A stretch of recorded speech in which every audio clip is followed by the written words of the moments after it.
ما شاء الله تبارك الله. طبعا احنا في منيزلة عندنا مزرعة ما شاء الله معروضة للبيع، مساحتها 6170 تقريبا وصكين، وما شاء الله كل اللي تبغاه موجود فيها. راح نتكلم عن تفاصيل بشكل مختصر.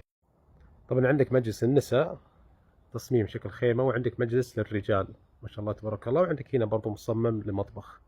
طبعا ما شاء الله شايف فيه نخيل وفيه اشجار مثمرة منوعة ما شاء الله تبارك الله، والمزرعة ما شاء الله متعوب عليها ونظيفة، وتلاحظ حتى السور ما شاء الله كلها خرسانة.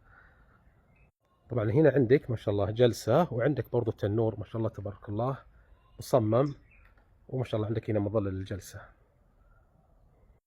طبعا ما شاء الله مثل ما انت شايف المكان شرح ومرتب وشغل متعوب عليه. طبعا عندك هنا بركة ما شاء الله، شوف ما شاء الله تبارك الله. طبعا من شوي عرضتك البركة الخارجية، طبعا هذه البركة الداخلية شوف مساحتها ما شاء الله تبارك الله. طبعا مجهزين برضو، عندك تلاحظ هنا دورات مياه ما شاء الله، تشطيبات جدا جميلة، ومكان ما شاء الله مرتب. طبعا هذه البركة الخارجية، وهذه البركة اللي من شوي دخلنا وعملنا لها تغطية، وعندك هنا برضو دورة مياه خارجية. طبعا ما شاء الله عندك هنا طبعا حوش للأغنام، وعندك حوش للدجاج.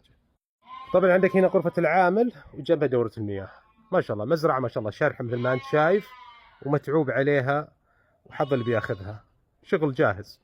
طبعا وصول المزرعة جدا بسيط سهل، شايف الطريق هذا بين المزارع، شايف ما شاء الله نافذ واسع، مزرعة موجودة في هذا